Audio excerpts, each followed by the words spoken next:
কৃষ্ণর কবে ইঙ্গিত দেখি বিমঙ্গল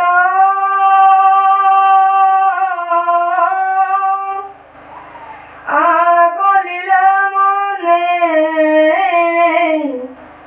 মাধবর ভক্তি কাজ কুলখন হরিবা বৈকুণ্ঠ চলিবা এরিয়া দ্বার কারাজ হা কৃষ্ণ স্বামী বুলন্ত লুতক নয়নর পরা পরে শরীর দৌখুগে নিউধাই মনে মহারে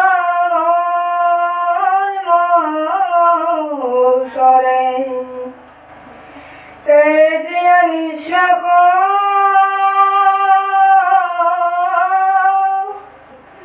সাপিলন তপাখ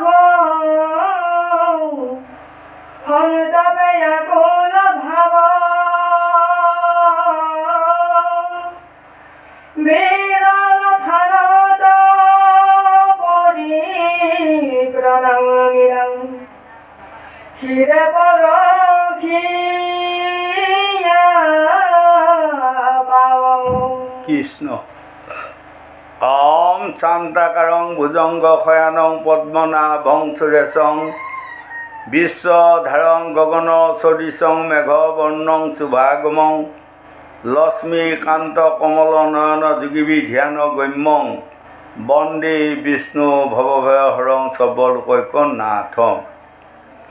আজি আমাৰ তেজপুৰ পহুচোৱা গাঁৱৰ মাননীয় প্ৰণৱ দাস ডাঙৰীয়া দেৱৰ বাসগৃহত সাধু গুৰু বৈষ্ণৱ ভকত ভকতনী যুৱক যুৱতী সকলোকে একত্ৰিত কৰি মহান ভাগৱত আয়োজন কৰাত তাতে আমি দুআষৰ আপোনাসকলক ব্যাখ্যা কৰি যাম আপোনাসকলৰ মাজত। ইয়াতে আমাৰ অধমৰ যদি কিবা আগপিছ হয়, দুখ ভুল অপৰাধ পায়, সকলো মৰীক্ষণ কৰি প্ৰত্যেকৰে পাও ধূলি আমাৰ মাথাত দিব বুলি সবাৰ চৰণতে প্ৰণিপাত জনালোঁ। আৰু আজি আমাৰ পৰম ভাগ্য, আপোনালোকৰ এই পহুচোৱা গাঁৱত আগতে আহি পোৱা নাই, আজি প্ৰথমে আহি পাইছোঁ।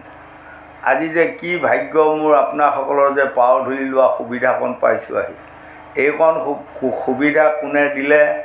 আমাৰ মহামান্য প্ৰণৱ দাস ডাঙৰীয়া দেৱে আমাক আজি আমন্ত্ৰণ কৰি আনি আপোনালোকৰ চৰণধূলি মাথাত লোৱা সুবিধাকণ দিলে।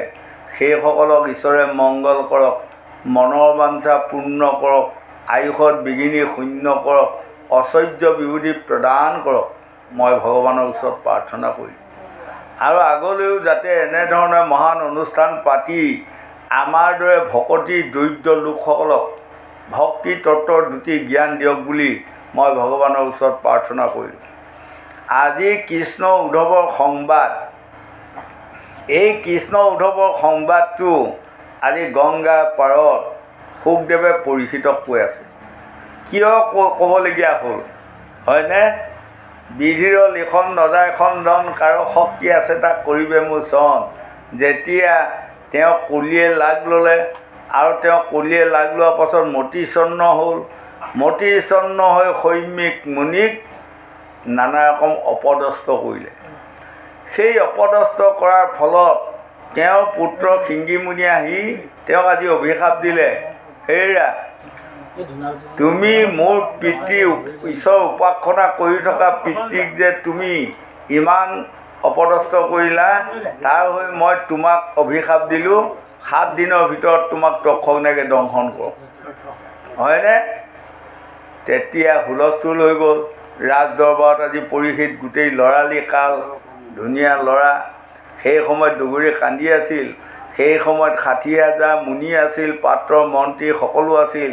তেতিয়া পৰীক্ষিত ৰজাই কান্দি কান্দি মুনিসকলক কৈছিল, গুৰুসকল, মই বাৰু এই অভিশাপত মৃত্যু হ'লে মোৰ কেনে গতি হ'ব আপোনাকসকলে অকণমান কৈ দিয়ক। তেতিয়া ৬০,০০০ মুনিয়ে গণি পিটি কৈছিলে, তুমি যদি এই অভিশাপটোত মৃত্যু হোৱা তেনেহ'লে ১০০ কোটি জন্ম তুমি কুকুৰ চিগাল গাহৰি গৰ্ভত জন্ম লৈ ২০টা বৰকচু খাই ফুৰিব লাগিব। অমুনিৰ অমুখত যেবে ই কথা শুনিলা, অভূমিত পৰিয়া ৰজা কান্দিবে লাগিলা। মই ৫ পাণ্ডৱৰ নাতি হয়নে? মোক সকলোৱে জানে পৰীক্ষিত ৰজা।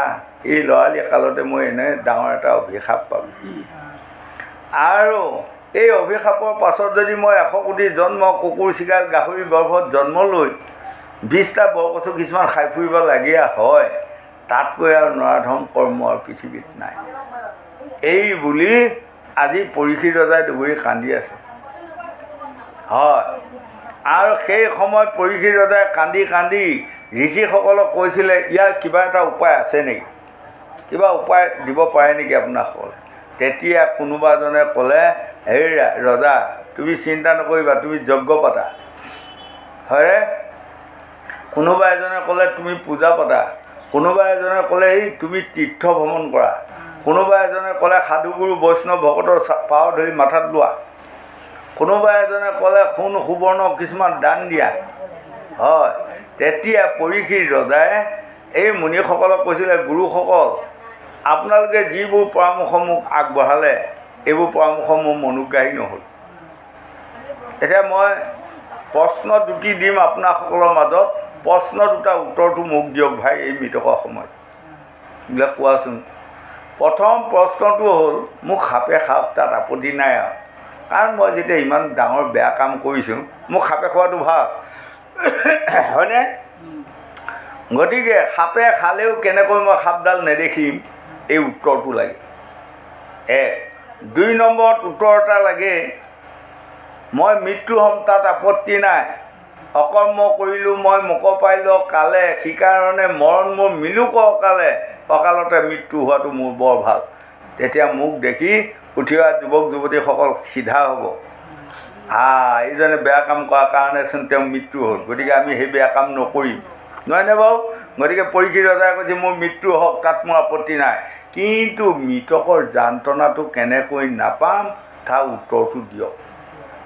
তেতিয়া ৬০,০০০ মুনিয়ে ক'লে, হেৰা ৰজা, তুমি যি দুটা প্ৰশ্নৰ উত্তৰ বিচাৰিছা সেই দুটা প্ৰশ্নৰ উত্তৰ আমাৰ ৬০,০০০ মুনিৰ হাতত নাই, কাৰণ যাক সাপে খাব সেই সাপ দেখিবই, নহয়নে বাৰু?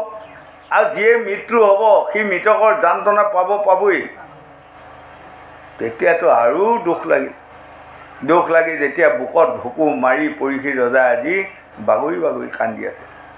সেই সময়ত আহি ব্যাসদেৱ ওলালেহি।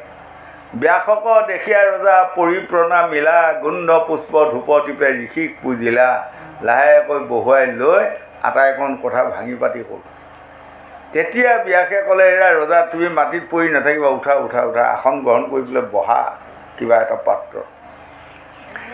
এই ৬০,০০০ মুনিয়ে যি দুটা প্ৰশ্নৰ উত্তৰ তোমাক দিব নোৱাৰিলে সেই দুটা প্ৰশ্নৰ উত্তৰ মই দিম, চিন্তা নকৰিবা, হয়নে? ব্যাসে বোলে, শুনা ৰজা আমাৰ বচন, গংগা তীৰে ভাগৱত কৰিও শ্ৰৱণ। তুমি যদি এই ৭ দিন গংগাৰ পাৰত ভাগৱত শুনি থাকা একেৰাহে, তেনেহ'লে তোমাক সাপে খাব, সাপডাল নেদেখিবা, আৰু তুমি মৃত্যু হ'বা, মৃতকৰ যান্ত্ৰণা নাপাবা। ব্যাসৰ বচন শুনি ৰাজা পৰীক্ষিত, গংগা তীৰে গৰিলা ৰজা হৈয়া বিষাদিত, কুশপতে পদ্মাসনে বসি মহা ৰায়, শোকমুখে ভাগৱত শ্ৰৱণ কৰায়। এই ভাগৱত শুনোৱাই আছে।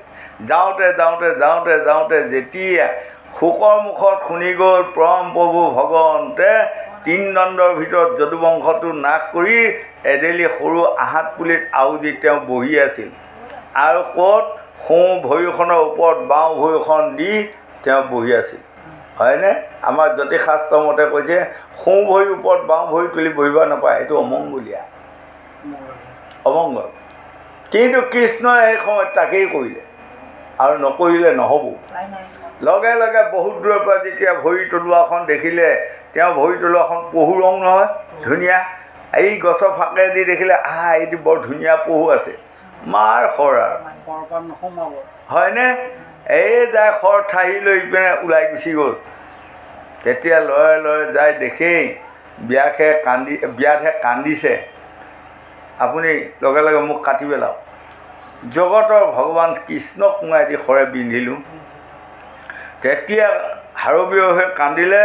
তেতিয়া কৃষ্ণই কৈছে, হেৰা নাকান্দিবা নাকান্দিবা, বিধিৰ লিখন নদায় খণ্ডন, কাৰো শক্তি আছে তাক কৰিবে মোচন। মই ভগৱান হ'লেও বিধিৰ লিখন না কৰিব পৰা ক্ষমতা মোৰ নাই। হয়নে? ৰাম অৱতাৰ তুমি কোন আছিলা জানা? তুমি বালিৰ পুত্ৰ অঙত আছিলা, তেতিয়া সৰু ল'ৰা। যেতিয়া বালিক বধ কৰাৰ লগে লগে তেওঁৰ মাতৃ তাৰা দেৱী আৰু অঙত সৰু ল'ৰাটোৱে দুগৰি কান্দি আছে। হয়, মাকে জানে ৰামে মাৰিলে বুলি, কিন্তু কণমান ল'ৰাটোৱে জানা নাই কোনে মাৰিলে, কিন্তু হয় অঙতে, কিন্তু মৰি আছে। এই তেতিয়া ৰামে তেওঁক মানে মৰম কৰি লাহেকৈ মূৰত হাতখন দি খেপিয়াই দি ক'লে, সেই বাচ্ছা নাকান্দিবা, তোমাক কিবা লাগে যদি কোৱা। হয় নেকি? তেতিয়া সেই কান্দি কান্দি পোৱালিটোৱে কৈছিল, মোৰ পিতৃক যোনে এপাত খৰ মাৰিলে তাকো যেন মই এপাত খৰ মাৰিব পাৰোঁ। এতিয়া ৰামেইটো যে তথাস্তু বাছা, তুমি যি ধান্দা কৰিলা বা যি বাঞ্ছা কৰিলা, তোমাৰ মনৰ বাঞ্ছা পূৰ্ণ হ'ব, কিন্তু এইটো জীৱন নহ'ব। ইয়াৰ পাছৰ জন্মত মই দাপৰত কৃষ্ণ অৱতাৰ ল'ম। যিদিনা মই দুষ্টক দমন শান্তক পালন কৰি মই বৈকুণ্ঠ যাত্ৰা কৰিব ওলাম, সেইদিনা তুমি এই পাতখন মোক মাৰিবা। গতিকে সেই অঙত সেই বিয়াত তুমি চিন্তা নকৰিবা, তোমাৰ গাত দুখ নাই। এতিয়া তোমাক মই হাত ফুৰাই দিলোঁ, তুমি সশৰীৰে বৈকুণ্ঠক গুচি যোৱা। মই কিন্তু সশৰীৰে যাব পৰা ক্ষমতা নহ'ল, তুমি চোৱা লগালা আৰপাত মাৰি, কিন্তু তুমি আকৌ যাব পাৰিবা। হয়, এই কথাখিনি কোৱাৰ লগে লগে পৰীক্ষিত ৰজাই আজি গংগা পাৰত দুই চকুৰে সৈতে ৰাসৰ চকুলো বৈ গৈছিল। জগতৰ কৃষ্ণ গোবিন্দ ৰাম মুৰাৰী, মকুন্দ ৰাম মুৰাৰী, ভকতি লোচন দুখ বিমোচন, ভকতৰ ভয় আৰি। এনেকুৱা এজন প্ৰভু ভগৱন্তকো সেই সময়ত এনেকুৱা কাৰে পিন্ধিলে। হয়নে? হে গুৰুদেৱ, মোক অকণমান বহলাই কওকচোন এই কাহিনীটো। আজি পৰীক্ষিতে গংগা পাৰত শুকদেৱক কৈছে, তেতিয়া শুকদেৱে কৈছে, ধন্য ধন্য ৰজা পৰীক্ষিত, মই ধুনীয়াকৈ এই কাহিনীটো আজি তোমাৰ আগত কৈ যাম। আৰু মই কৈ যোৱাৰ লগে লগে এই কাহিনীটো পৃথিৱীত পৰি ৰ'ব। কলিত যিসকল মনুষ্যই এইকণ কথা বৰ আগ্ৰহেৰ সৈতে শুনিব কাণ দি, সেইসকলে এই পৃথিৱীখনত শান্তি পাব, সুখ পাব, আৰু সদৌ শেষত আত্মাকো গতি দিব পাৰিব। তুমি মাত্ৰ ধৈৰ্য সহকাৰে শুনা। এই বুলি আজি গংগা পাৰত কৃষ্ণ আৰু উদ্ধৱৰ সংবাদটো কৈ আছে। এতিয়া এই ভাগৱতে 4 প্ৰকাৰে আমাক বুজাই গৈ আছে, বুজাই যাব। প্ৰথম প্ৰকাৰটো বিশ্বত পৰীক্ষিত ৰজাক শুনোৱাই গৈ আছে, এইটো বিশ্বৰ কাহিনী। হয়নে? আৰু এই বিশ্বৰ কাহিনীটো যদি আমি কৈ কৈ যাওঁ, তেনেহ'লে এটা ডাঙৰ সাধু কথা হ'ব। হয়নে গোসাঁই? এটা সাধু কথা। কিন্তু আমাক ভাগৱতে ক'লে মহাভাগৱতখন এখন পৰমাৰ্থী তত্ত্ব। দেহে যিমান ভাগৱতে সিমান, ভাগৱতে যিমান দেহে সিমান। গতিকে দ্বিতীয় ভাগে পৰমাৰ্থী তত্ত্ব। গীতাখন শৰণ তত্ত্ব, মহাভাৰতখন পৰ্বত তত্ত্ব, ৰামায়ণখন হ'ল কাব্য তত্ত্ব। হয়নে? এতিয়া দ্বিতীয় ভাগে আমাক দেহাত বুজাব, আৰু তৃতীয় ভাগে আমাক বুজাই যাব ভাৰ্যা পুত্ৰ ল'ৰা ছোৱালী সংসাৰখনৰ মাজত এই ধন লাগে, এই ধান লাগে, এই টকা লাগে, এই চাকৰি লাগে। হয়নে? এই আলু লাগে, পিঁয়াজ লাগে, মাছ লাগে, মাংস লাগে ইত্যাদি। আৰু ব্যাকুল হৈ আছোঁ আমি সকলোৱে। গতিকে ইয়াত বুজাই যাব। আৰু চতুৰ্থ প্ৰকাৰে আমাক বুজাই যাব আমাৰ যে আয়ুটো সদায় সূৰ্যৰ লগত হৰণ হৈ গৈ আছে, নহয়নে? আজি যে 12টা বাজিলেহি বা 11টা বাজিলেহি, এয়ালৈ ৰাতিপুৱাতে যিখিনি সময় গ'ল, এই আয়ুটো আপোনালোকে টকা পইচা দি ক'ৰবাত কিনিব পাৰিব? নোৱাৰে, গ'লেই আৰু কি হয়নে? সদায় আমাৰ দিন এতিয়া ভটিয়াই গৈ আছে, তথাপি ডেকা গাভৰুসকলৰ কাৰণে তেওঁ লাহে লাহে যায়। আমাৰ 60 বছৰ পাৰ হোৱাৰ পৰা হৰাহৰ যায় হয়নে? গতিকে খোৱাত খাবা ইচ্ছা থকাটো খাওক, শুনিবা ইচ্ছা থকাটো শুনক, ক'বা ইচ্ছা থকাটো কওক, হয়, জানিবা ইচ্ছা থকাটো জানি লওক তোমালোক, কাৰণ বয়স ৰৈ নাথাকে, কোনদিনা মৰিম তাৰ অন্তৰ নাই। গতিকে সেই লোকসকল এইকণ কথা আজি গংগা পাৰত কোৱা মানে পৰীক্ষিত কোৱা মানে আজি পৰীক্ষিত কোন? আমি। দেমাগত কৈছে পৰীক্ষিতকো 7 দিনৰ ভিতৰত তখংনাগে দংশন কৰিলে, আৰু আমাৰ সকলকো এই 7টা বাৰৰ ভিতৰতে কোনোবা এটা বাৰে তখংনাগে দংশন কৰিব ৰেহাই নাই। আমাৰ গোসাঁইক যেনিবা মঙলবাৰে, তেখেতক বুধবাৰে, তেখেতক বৃহস্পতিবাৰে, মোক যেনিবা শুকুৰবাৰে, তেখেতক শনিবাৰে, কিবা এটা, কিন্তু 7টাই বাৰ, তাৰ পৰাও বেছি বাৰ নাই।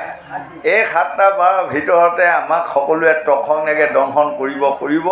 সেইকাৰণে আমাক ভাগৱতে কৈছে, যাক ধৰিব কালে তাক ৰাখিব কি ওজা ভালে। যিদিনা তখংনাগটোৱে দংশন কৰিব সেইদিনা আপোনাসকলে এই তেজপুৰ চিভিলক লৈ যাওক, গুৱাহাটীক লৈ যাওক, হয়নে, হাৰিয়ানাত লৈ যাওক, পাটনাত লৈ যাওক, দিল্লীত লৈ যাওক, ভেলোত লৈ যাওক, কাম নাই। পঞ্চতম গত হয়। গতিকে আমাৰ উঠি অহা যুৱক যুৱতী প্ৰজন্মসকল আপোনালোকে ভাগৱত অকণমান কাণ দি শুনক, শুনি ইয়াৰ পৰা এই জ্ঞানৰ তত্ত্বৰ কথা আজি কৃষ্ণই উদ্ধৱক কোৱা বা উদ্ধৱে প্ৰশ্ন কৰা কথাখিনি আমি বুজি ল'লেই ইহকালে পৰকালে আমি নিশ্চয় শান্তি পাম। ভাগৱতে আমাক সিদ্ধান্ত দি আছে। গোবিন্দ রাম কৃষ্ণ বিয়োগে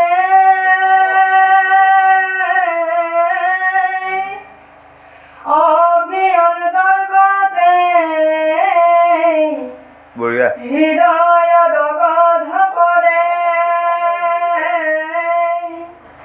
হুকে মগমগি করন্ত প্রাণদান নয়ন জরে কত ক্ষণে আগে মুখোমুখি পাশে উঠিল নমায় মাথ করে গীতাঞ্জলি বলিবে লাগিলাম কুকে গদ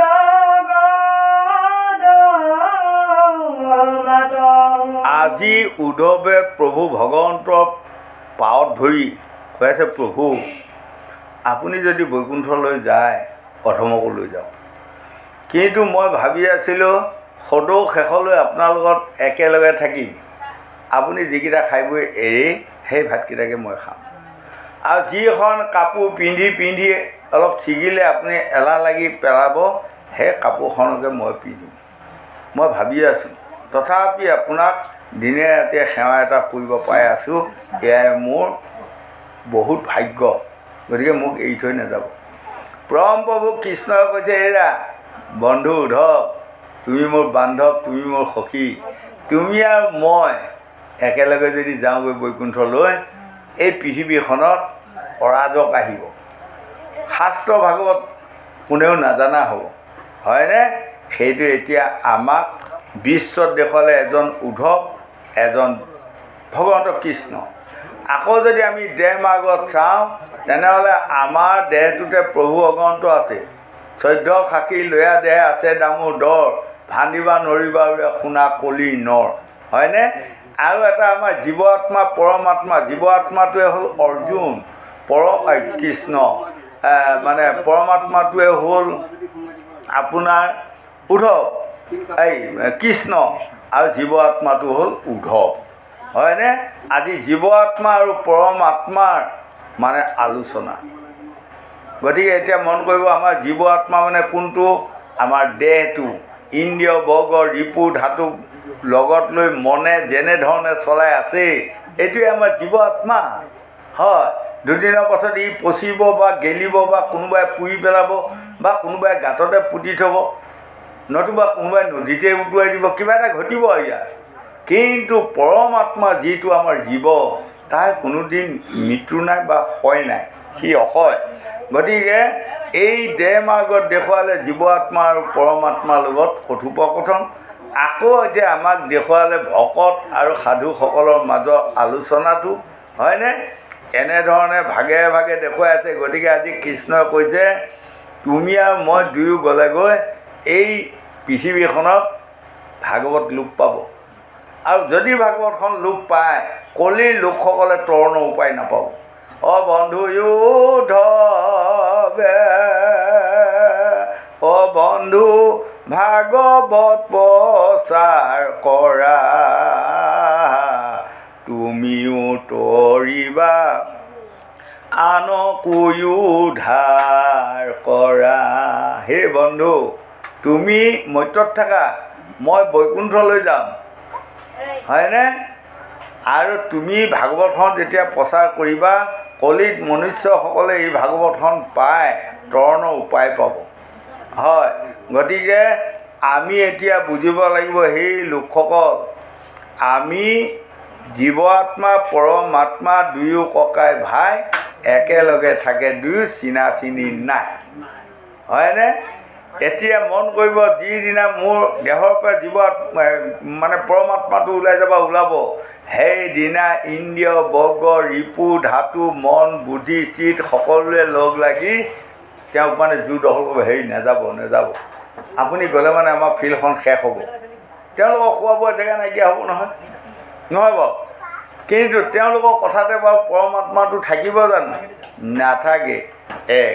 আকৌ ভাৰ্যা পুত্ৰ ল'ৰা ছোৱালী সংসাৰখনৰ মাজত দেখুৱালে এগৰাকী আমাৰ গোসাঁনী অলপমান ডেকাই আছে, ইতিমধ্যে গোসাঁইজন যাবা হ'ল, নহয়নে? তেতিয়া যেনিবা দুবৰি ভৰিত ধৰি কান্দিব আৰু, সেই স্বামী আপুনি যায় যদি মোকো লৈ যাওক, মোক অকলে এৰি থৈ নাযাব। কিন্তু মৰম চেনেহ আদৰ বহুত আছে পত্নীগৰাকীৰ প্ৰতি, কিন্তু লগত দিব পাৰিবনে বাৰু গোসাঁইখন?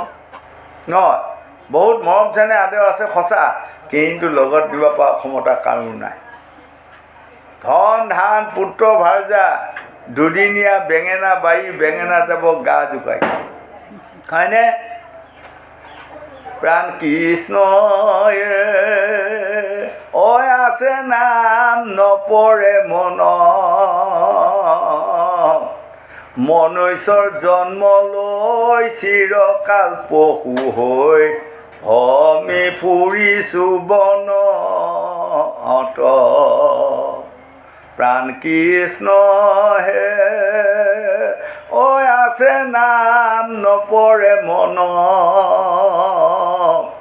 মনুষ্যৰ জন্ম লৈ চিৰকাল পশু হৈ ভমি ফুৰিছো বনত। যেনেকৈ আপোনাৰ ঘৰত কুকুৰী এগৰাকীয়ে পোৱালি জন্মাইছে, কোনোবাই গাহৰি এগৰাকীয়ে পোৱালি জন্মাইছে, গৰু এজনীয়ে পোৱালি জন্মাইছে, এই তদুপ আমাৰো আইসকলে আমাক সেই তেনেকৈ জন্মাইছে। আমিও তেতিয়া পশু। এইপিনে আমাক নালাগে, ৰাইজক দে, ভকতক দে, আমাৰ দুজনক নালাগে। হয়, তাৰপাছত কিন্তু ময়ো আই গৰ্ভৰ পৰা ওলোৱাৰ পৰা ময়ো এটা পশু হৈ আছোঁ। যেতিয়া পিতৃ মাতৃয়ে সাধু গুৰু বৈষ্ণৱ ভকতক আনি সংস্কাৰ কৰিলে তেতিয়া লাহে লাহে মানুহলৈ মানে আহি আছোঁ, হয়নে? এতিয়া আমি অকল মানুহ হৈ থাকিলেই নহ'ব, মানুহৰ পৰা আমি মানৱ হ'ব লাগিব, মানৱৰ পৰা মানৱতা শিকিব লাগিব। তেনেহ'লে আমাৰ মনুষ্যৰ জন্মটো সাৰ্থক হ'ব। গতিকে আজি কৃষ্ণই উদ্ধৱক কৈছে তুমি মৰ্ত্যত থাকি মোৰ নাম লোৱা। এতিয়া আমাক কৈছে, এতিয়া আমি আজি কেইবাটাও পাৰ্ট পাইছোঁ, মনত ৰাখিব। কি পাৰ্ট পাইছোঁ জানে? এটা উদ্ধৱৰ পাৰ্ট পাইছোঁ আৰু এটাতো পৰীক্ষিত পাৰ্ট পাই আছোঁ আৰু, হয়নে? গতিকে আমি এইকেইটা পাৰ্টৰ কৰ্মখিনি আমি কৰি গ'লে ইহকালে পৰকালে শান্তি পাম বুলি 4 বেদ 14 শাস্ত্ৰ 18 পুৰাণে আমাক বুজাই আছে। গোবিন্দ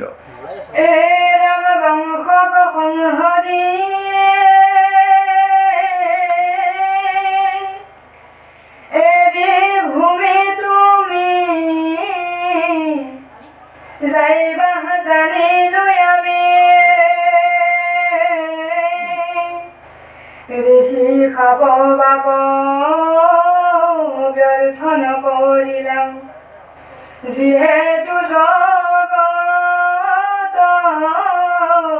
স্বামী তোমাৰ চৰণ নেদেখি গলে থাকিবে নোৱাৰো হৰি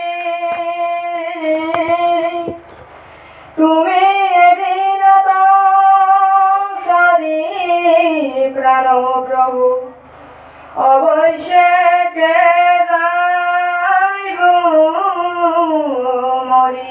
আজি উদ্ধৱে কৈছে যাদৱ বংশক তুমি সংহৰি এৰিবা ভূমি অৱশ্যে জানিলোঁ আকৌ আমি সেইকাৰণে ঋষি সাপ ব্যৰ্থ নকৰিলা বাপ তুমি হয় জগতৰ স্বামী অনন্ত কোটি ব্ৰহ্মাণ্ডৰ অধিকাৰী আপুনি আৰু ঋষিসকলে যেনিবা সাপ দিলেই গান্ধাৰীয়ে যেনিবা সাপ দিলেই এই সাপটোনো আপুনি নাকচ কৰিব নোৱাৰেনে পাৰেই কিন্তু নকৰে নহয় বাৰু কুৰুক্ষেত্ৰ মহাৰণ শেষ হোৱাৰ লগে লগে গান্ধাৰীয়ে সঞ্জয়ক কৈছে হেৰা প্ৰাণ কৃষ্ণ কোনফালে আছে লৈ পেলা মোক যায় কি হেৰি গান্ধাৰীয়ে তেতিয়া লগে লগে গান্ধাৰীৰ ওচৰত সঞ্জয়ে সাহ কৰি দি কৈছে এয়া প্ৰাণ কৃষ্ণ আপুনি কি কয় কওক তেতিয়া গান্ধাৰীয়ে কৈছে এয়া প্ৰাণ কৃষ্ণ তুমি যে জগতৰ ঈশ্বৰ মই তাক বুজি পালোঁ কিন্তু তোমাৰ যে বিচাৰ একেবাৰে শুদ্ধ নাই তাকো মই বুজি পালোঁ হয়নে তুমি তাৰমানে যাকে ভাল পোৱা তাকে ধ্বংস কৰা এই ৰক্ষণাবেক্ষণা দিয়া কৃষ্ণ এইটো এই ফাঁকিটো মোৰ অকণমান ভুল লাগি গৈছে যাক ভাল পোৱা তাক ৰক্ষণাবেক্ষণা দিয়া আৰু যাক বেয়া পোৱা সমূলঞ্চে নাশ কৰা এয়াইতো তোমাৰ বিচাৰ তোমাকে কয় নেকি ভগৱান হা তেতিয়া কৃষ্ণই গান্ধাৰীক কৈছে হে মা হে সতী তুমি বেজাৰ নকৰিবা যদা যদা হি ধৰ্মেচ্য গ্লানি ভৱতী ভাৰত অভূত স্থানয় ধৰ্মেচ্য তদাত্মানং সিজ্জামুহম পৰিত্ৰাণায় সাধুনাং বিনাশায় চ দুষ্কৃতাম ধৰ্ম সংস্থাপনায় সম্ভৱ আমি যুগে যুগে হে মহাসতী দুষ্টক দমন শান্তক পালন কৰিবৰ কাৰণে মই জন্মে জন্মে অৱতাৰ লৈ আছোঁ সেই মৰ্মে মানে ঘূৰি আছোঁ তেতিয়া গান্ধাৰীয়ে ক'লে ধন্যবাদ তুমি দুষ্টকহে দমন কৰিছা শান্তক ৰক্ষণাবেক্ষণা দিছা বোলে অঁ তেনেহ'লে মোৰ ৯৯টা পুত্ৰ যদি দুষ্ট বুলি কোৱা মই মানি ল'ম কিন্তু এটা পুত্ৰ মহাধৰ্মিষ্ঠ গুণী জ্ঞানী সত্যবাদী আছিল তাক তুমি কিয় নাশ কৰিলা হয়নে গুৰুসকল তেতিয়া কোনটো গান্ধাৰী পুত্ৰ জ্ঞানী গুণী সত্যতাত আছিলে বিকৰ্ণ হয় যেতিয়া কুৰু সভাৰ মাজত ৰাজা দুৰ্যোধনে কৈছিল দুঃশাসন তুমি যোৱা বেগাবেগি দ্ৰৌপদীক চুলিত ধৰি লৈ আহা লগে লগে বিকৰ্ণই উঠি কৈছে হে মহাৰাজ হে দাদা তুমি এই অৰ্ডাৰ নিদিবা বাপৰে কুলবধূ এগৰাকী নাৰী হয়নে নাৰীক অপমান কৰিলে পুৰুষৰ আয়ুহীন হ'ব পুৰুষৰ তেজ কমি যাব নাৰী হ'ল মাতৃজাতি গতিকে আপুনি অৰ্ডাৰটো ঘূৰাই লওক লগে লগে দুৰ্যোধনে কৈছিলে আৰু যদি ৩বাৰ বাক্য কোৱা তোমাক সমাজতে জীৱাখন কাটি দিয়া হ'ব মই ৰজা মোৰ যি বাক্য আহিল সি লংঘন নহয় সেইজনৰ নাম হ'ল বিকৰ্ণ মহাসত্যবাদী হয়নে গতিকে আজি গান্ধাৰীয়ে কৈছে মোৰ ৯৯টা পুত্ৰ দুষ্ট হ'ব পাৰে কিন্তু এটাটো ইমান জ্ঞানী আছিল তাক তুমি কিয় মাৰিলা তেতিয়া কৃষ্ণই কৈছে এই মহাসতী বেয়া নাপাব এখন বননি যেতিয়া জুই লগাই চাফা কৰিবলগীয়া হ'ব তাত ভাল গছৰ পুলি যদি খুব ধুনীয়া গছৰ পুলি এটা আছিল সিও জুইত পোৱা যায় তেনেকৈ আপোনাৰ ৯৯টা পুত্ৰক বধ কৰা মানে তাৰ লগতে সিটোও গুচি গ'ল এয়াই হ'ল মোৰ কাৰবাৰ তেতিয়া গান্ধাৰীয়ে কৈছিল হ'লেও মই তোমাৰ দুখত দুখিত গতিকে মই তোমাক অভিশাপ দিলোঁ মোৰ বংশটো যেনেকৈ নাশ কৰিলা তোমাৰ যদু বংশটো অকালতে নাশ এক ২ নম্বৰত আকৌ যেতিয়া মানে পিণ্ডকা তীৰ্থত ঋষি সমস্তই সকলোৱে বহি ধৰ্ম আলোচনী সভা পাতি আছিল তেতিয়া সেইকাৰণে কৈছে যাক ধৰিব কালে তাক কি ৰাখিব উজা ভালে, হয়নে? অহংকাৰ, অভিমান, অসূয়া, বাহাদুৰি, টেম্পাৰ, গৌৰৱ, জেদ, যেতিয়া কাৰোবাৰ বেছি আহিব তাৰ বেয়া বুদ্ধি কিছুমান আহি যায়। মন কৰিবচোন ল'ৰা ছোৱালী সকলো, হয়নে? গতিকে যেতিয়ালৈ আপোনাৰ হৃদয়ৰ পৰা অহংকাৰ, অভিমান, অসূয়া, বাহাদুৰি, টেম্পাৰ, গৌৰৱ, জেদ এইবোৰ বেয়া বস্তু নাহে, তেতিয়া সেই মানুহজনৰ ধৈৰ্য শক্তি আহে আৰু সেইজন মানুহকে কয় জ্ঞানী। তেতিয়া এই যদুবংশসকলৰ মানে অহংকাৰ, অভিমানত, অসূয়াতে, বাহাদুৰিতে মানে একেবাৰে হুলস্থুল। লগে লগে যাই ঋষিসকলক দেখিলে, বাহ এই সভা কেৱল ধৰ্ম আলোচনী সভা, হয়নে? এইয়া আহাচোন সৌ পেনে যায় আৰ হৈ যায় ক'লে গৈ, ইমান যদি ইহঁতে সত্যবাদী ধৰ্মিষ্ঠ তেনেহ'লে আমি এটা কাম কৰোঁ, এটা ল'ৰাকে বোৱাৰী এজনী বনাই লওঁ। হয়, বোৱাৰী এজনী বনাই লৈ যাই পেলাই ইহঁতক সুধিম, যদি ক'ব পাৰে ভালে হ'ল, ক'ব নোৱাৰিলে গোটেই সোপাকে কোবাই আজি চেপেটা কৰিম, হয়নে? চলি একে যোগাৰ কৰিছে আচাৰি চাচাৰি, কোবাব লাগিব এসোপা ধৰ্ম আলোচনী সভা কৰি থাকে। দিয়া এই ল'ৰাৰ ভিতৰত কোনটো দেখাই শুনা খুব ধুনীয়া ল'ৰা আছে? তপকৈ চালে এই জাম্বতী ল'ৰাটো, খাম তাৰ নাম, দেখাই শুনাই বৰ ধুনীয়া, নাকটো ছোৱালী মানুহ অকম দেখে। এই লগে লগে চবেই মানে বোৱাৰী সজালে ধুনীয়া, একেবাৰে মেখেলা চাদৰ পিন্ধাই পেটটোতে আৰু কিছুমান কাপোৰ আনি পেলাই পেটৰ এইখিনিতে সুমুৱাই দি পেলাই বৰ পেটুলা কৰি পেলাই মানে ফুট দি একদম তামোল খুৱাই ৰঙিলি কৰি লৈ চবেই আগুৱাই আহি আছে। ঋষি আগলৈ নিওঁতে তই লাহে লাহে খোজকাঢ়িবি। গৰ্ভৱতী মানুহে কেনেকৈ খোজকাঢ়ে, হয়নে বাৰু? গৰ্ভৱতী মানুহে খোজকাঢ়ি যা, এই দেখাৰ লগে লগে যাতে ঋষিসকলে তোক গৰ্ভৱতী বুলি কয় আৰু তেনেকৈ খোজকাঢ়িবি। সিও যি কওঁ মই তাকে মানিম, হয়নে? গোটেই সোপাই উৰাই পিন্ধাই লৈ মানে লাহে লাহে আহি আছে আৰু আহি ঋষিসকলৰ ওচৰত হাজিৰ হ'ল। হৈ আৰু মানে আৰু এই কৈছে তই বোৱাৰী যেতিয়া নহয় তই লাজ কৰি থাকিবি, আমি কৈ থাকিম, হয়নে? তেতিয়া তাই আছে আৰু এনেকৈ বঢ়িয়াকৈ আৰু তাৰমানে ফাঁকিয়া বোৱাৰী, মতা মানুহে কিন্তু ফাঁকিয়া বোৱাৰী। তেতিয়া এইসকলে কৈছে মণিসকল এই বোৱাৰীজনীক চাওকচোন, দেখাই শুনে সুন্দৰ বোৱাৰী, আৰু এতিয়া 10 মাহ 10 দিন আজি পুৰে হ'লে, গৰ্ভৱতী, গৰ্ভভাৰত খোজকাঢ়িবাই নোৱাৰে বেচেৰি, আমি বৰ কষ্টই আনি আছোঁ। এতিয়া এই ভাগত আজি ল'ৰাই হ'ব না ছোৱালীয়ে হ'ব, আপোনাসকলে কৈ দিলে বৰ ভাল পাম আৰু কথাটো। দেখিছে যেতিয়া সকলোৱে কোৱাৰ লগে লগে ঋষিসকলে অকণমান ধ্যান কৰি চোৱাৰ লগে লগে বাহ ইহঁত কম অত্যাচাৰী নে? হয়, এটা ল'ৰা বোৱাৰী সাজি 10 মাহ 10 দিনৰ গৰ্ভৱতী বুলি আমাক সুধিছে এই ল'ৰা হ'বনে ছোৱালী হ'ব কওক। ইমান উপলুঙা, ইমান ইহঁত অত্যাচাৰী অহংকাৰী। তহঁতে যিজনী বোৱাৰী সজাই লৈ আহিছ পেটুলা কৰিবলৈ, এই পেটত মুখল এডাল জন্ম হওক, এইমাত্ৰ জন্ম হওক, আৰু সেই মুখলডালৰ কাৰণে গোটেই যদুবংশ নাশ হওক, যা অভিশাপ দিয়া হ'ল। ডাঙৰ সমস্যা আহিল নহয়, হয়নে? শিলখিলাই অত্যাচাৰত ফুৰিছিলে একে টাঙনে ঠাণ্ডা, এটাঙনে দিলে আৰু সেই টাঙনতে ঠাণ্ডা হ'ল। তাৰপৰা লৈ যায়, ইয়াৰ পৰা লৈ যায় মানে 10 মিটাৰমান আন্তৰত আৰ হৈ পেলাই খুলি খালি চাই যে আৰু হয় বৰ এডাল লোহা ওলালে, কাপোৰৰ চেপৰ পৰা লোহা এডাল ওলালে, কি হ'ব এতিয়া লোহাডাল, হয়নে? সেই যৌ ৰজাক গোপনে কওঁগৈ। ৰজা উগ্ৰসেনক যায় গোপনে ক'লেগৈ কাৰো আগত নুলিয়াব, উলিয়ালে এতিয়া চবেই নিন্দা কৰিব, হাঁহিব, নহয়নে? গতিকে কাকো কোনেও নুলিয়াবি, এইডাল কেনেকৈ পাৰ কি কৰা যায় যাব। উগ্ৰসেনে বোলে এই বঢ়িয়া বুদ্ধি, হয়নে? কমাৰ 10টামান 9টামান মাটি লৈ আহি গুড়া কৰি পেলাই সাগৰত পেলাই দিম, এই ভাৰতৰ পৰা সিপিনে যাওক গৈ আৰু ক'ত যায় অন্যায় কৰি কৰকগৈ, আমাক ভাৰতক নাপায়। বা চবেই হাত তালি দিল, বঢ়িয়া বুদ্ধি দেই, বঢ়িয়া বুদ্ধি। লগে লগে কমাৰ আনিলে, কমাৰে একদম মানে চব ৰুকি পাকি গুৰি কৰি পেলাই দিলে। দেখিছেনে? ঋষি ব্ৰহ্ম বাক্য, শিল পৰিলে তলক যায়, কিন্তু উপঙি পেলাই পাৰতহে লাগি এসোপা গছ হ'ল, তাৰ নাম মাধুৰী গছ হ'ল।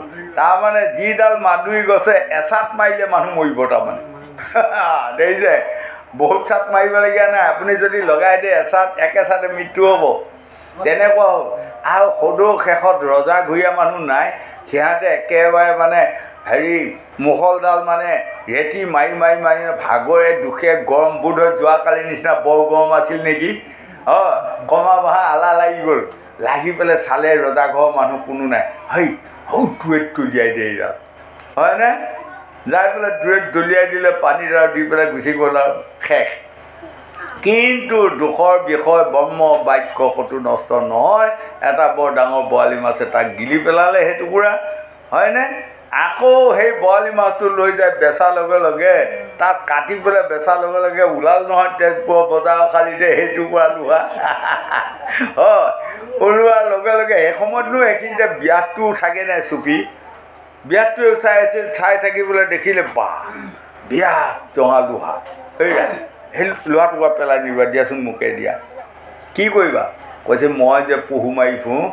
ধৰণো কাৰো আগত যদি এডাল বান্ধি লওঁ খাওঁতকৈ তৎক্ষণাতে পঞ্চতংগত মৃগ মৰিব আহি মাৰি মানে বান্ধি ল'লে হৈও ব্ৰহ্মখাপৰ লোহা যে সি যোনপিনে নজৰ কৰি মাৰে পহু গাত অকণমান টাচ কৰিলে মৰেই বাট সিও খুব লাভৱান হৈছে আৰু সেই ছোৱালী নহয়নে সেই পাতৰেই প্ৰভু ভগৱন্তক দেখিছে হানি মাৰিলে আজি কাৰণ ঋষি ব্ৰহ্ম বাক্য হয় গতিকে আজি উদ্ধৱে ৫৬ কোটি যদুবংশ কোনো লোকে গম নাপালে এজনেই গম পালে প্ৰভু ভগৱন্তৰ লীলামালা প্ৰভু ভগৱন্তে এই ঋষি বাক্য গান্ধাৰী বাক্য ৰক্ষা কৰি বোধ হয় এই সপ্তাহৰ ভিতৰতে আমাৰ যদুবংশটো নাশ কৰি আমাৰ বৈকুণ্ঠক যাব কিন্তু বাকী ৫৬ কোটি যদুবংশই কোনেও গম নাপালে হয়নে এজনেই তাৰমানে গুণী জ্ঞানী সাধু মহন্ত ভকত